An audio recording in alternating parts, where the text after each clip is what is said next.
Hello everyone. तो आज हम ओपन एपीआई फंक्शन कॉलिंग की मदद से एक सिंपल ऐप बनाने जा रहे हैं, जिसकी मदद से हम किसी भी जगह का टाइम जोन जान सकते हैं या फिर उस जगह का हम टेम्परेचर भी पता लगा सकते हैं यूजिंग दिस ऐप। तो चलिए स्टार्ट करते हैं। पहले एक फंक्शन कॉलिंग नाम के फोल्डर में हमने टाइपस्क्रिप्ट प्रोजेक्ट इनिशियलाइज़ किया।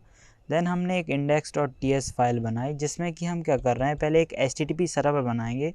तो हम पहले HTTP सर्वर बनाने के लिए Araku सर्वर को इंपोर्ट करेंगे from Araku dev/Araku server. Then हम क्या करेंगे, उस सर्वर को इनिशियलाइज़ करेंगे। उसके बाद हम एक ऐप क्रिएट करेंगे using server dot create app. उसके बाद हम एक /get एंड पॉइंट बनाएंगे। उसके बाद हम यूज़र से क्वेश्चन लेंगे। देन हम जो यूज़र से जो क्वेश्चन आएगा उसे हम लोड करा देंगे जेसननेट फाइल में। मतलब कि हमारी जो जेसननेट फाइल है उसमें ये अवेलेबल हो जाएगा। एंड हम जेसननेट में इसलिए लोड करा रहे हैं क्योंकि हमारा जो मेन काम है वो जेसननेट फाइल से होगा। सिर्फ जावास्क्रिप्ट में हम एंड पॉइंट्स को हिट करने का कोड लिखेंगे। उसके बाद हम देखेंगे कि हम 4 फंक्शंस को लोड करा रहे हैं। जेसननेट को इंपोर्ट कर रहे हैं फ्रॉम Araku dev/JSONNet से। देन जेसननेट को इनिशियलाइज़ कर रहे हैं। उसके बाद हम जेसननेट डॉट जावास्क्रिप्ट कॉल बैक करके हम अपने फंक्शन को लोड करा सकते हैं। हाँ, और देन लोड कराने के बाद ये फंक्शंस जो है हमारी जो जेसननेट फाइल है उसमें हमको अवेलेबल हो जाएंगे। मतलब कि हम उस जेसननेट फाइल से इन फंक्शंस को बाद में कॉल कर सकते हैं। बट लोड कराने से पहले मैं आपको बता दूं कि ये जो फंक्शन है वो सिंक्रोनस होना चाहिए। मतलब कि जो हमारी जेसननेट है वो एसिंक्रोनस नेचर को सपोर्ट नहीं करता है। तो पहले हम इन फंक्शंस को एसिंक से सिंक बनाएंगे। तो एसिंक से सिंक बनाने के लिए हमें एक लाइब्रेरी का यूज़ करना होगा जिसका नाम है सिंक आरपीसी। सिंक आरपीसी में से हमने क्रिएट क्लाइंट को इंपोर्ट किया।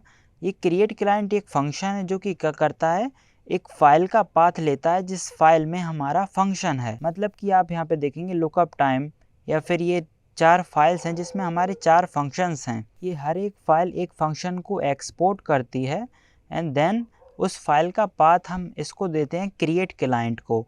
जैसे कि हमने यहाँ पे चारों फाइल का पाथ दिया है, मतलब कि हमारे चारों फंक्शंस जो हैं वो एसिंक से सिंक बन चुके हैं। तो देन उसको हम सिंक बनाने के बाद हमने जावास्क्रिप्ट कॉलबैक फंक्शन का यूज़ करके इसको हमने लोड कर दिया। मतलब कि अब ये हमारी main.jsonnet में अवेलेबल हो जाएंगे। देन हम क्या करेंगे, ये जो main.jsonnet फाइल है उसको रन करेंगे। उसको रन करने का तरीका होता है evaluate फाइल। मतलब कि jsonnet.evaluate फाइल करके हम अगर किसी भी jsonnet फाइल का अगर पाथ देते हैं तो वो एग्जीक्यूट हो जाएगी। देन उसके बाद ये एग्जीक्यूट होने के बाद कि जो jsonnet फाइल है ये हमें एक रिस्पॉन्स रिटर्न करेगी जो कि हमें यहाँ पे मिल जाएगा एंड हम यूज़र को सेंड करेंगे। उसके बाद चलते हैं हम main.jsonnet फाइल में। jsonnet फाइल में आप आने के बाद देखेंगे कि हमने यहाँ पे 2 फंक्शन का स्ट्रक्चर डिफाइन किया हुआ है।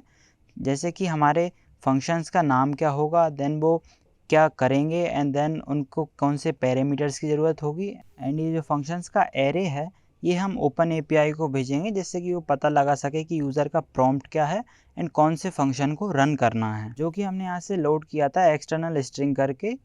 उसके बाद हम JSONNet फाइल में इसको गेट कर रहे हैं std.external वेरिएबल करके हमने वो वेरिएबल ले लिया। उसके बाद हम इस फंक्शन को गेट करेंगे यूजिंग araku.native करके। जैसे कि हमने इस वेरिएबल को std.external वेरिएबल करके लिया था, उसी तरह हम araku.native करके उस जो लोड किया हुआ फंक्शन है जो कि हमने यहाँ से लोड किया था उस फंक्शन को हम गेट कर सकते हैं araku.native करके। देन उस फंक्शन का नाम देके हमने उसे गेट कर लिया। उसके बाद हम उसे कॉल करेंगे विद दिस आर्ग्यूमेंट्स। मतलब कि ये जो पैरामीटर्स हैं वो ये फंक्शंस लेता है। अभी ये ओपन एपीआई फंक्शन क्या करता है वो हम देखेंगे। तो हमारा ओपन एपीआई फंक्शन क्या करता है, हम अगर ऊपर आएँ तो पहले हमने ओपन एपीआई को इंपोर्ट किया हुआ है। देन जैसे पहले किया था हमने JSONNet को इनिशियलाइज़ किया। देन हम हमारे सीक्रेट्स ले रहे हैं, मतलब कि जो ओपन एपीआई की है वो हम secrets.jsonnet फाइल से ले रहे हैं जो कि यहाँ पे है। देन हम कैसे इंपोर्ट कर रहे हैं, जो सीक्रेट्स है उसको हम डायरेक्ट एवेल्यूएट कर रहे हैं, मतलब कि इस फाइल को रन कर रहे हैं। देन हमको ये ऑब्जेक्ट मिल जाएगा जिसके अंदर हमारी जो एपीआई की है वो होगी। उसके बाद हमने यहाँ से इसको पार्स कर दिया एपीआई की को और एक न्यू कनेक्शन बना लिया ओपन एपीआई से। देन उसके बाद अगर हम यहाँ पे फंक्शन में आएँ तो ये फंक्शन जो है वो 2 आर्ग्यूमेंट्स लेता है। मतलब कि पहला एक प्रॉम्प्ट है एंड दूसरे जो फंक्शंस हैं जो कि हमने यहाँ से पास किए थे। आप यहाँ पे देख पा रहे होंगे ओपन एपीआई फंक्शन को हमने दो आर्गुमेंट दिए हैं, पहला एक प्रॉम्प्ट है एंड दूसरा फंक्शंस है।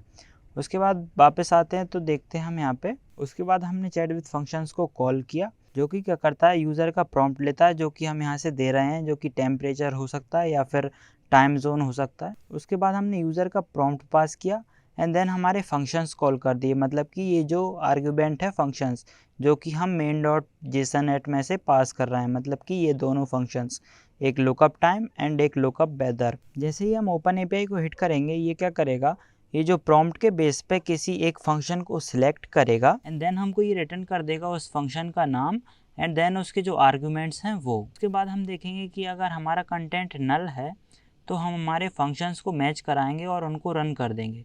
मतलब कि अगर हमारा फंक्शन नेम अगर लुकअप टाइम है तो हम लुकअप टाइम को कॉल कर देंगे, अगर लुकअप वेदर है तो हम लुकअप वेदर को कॉल कर देंगे।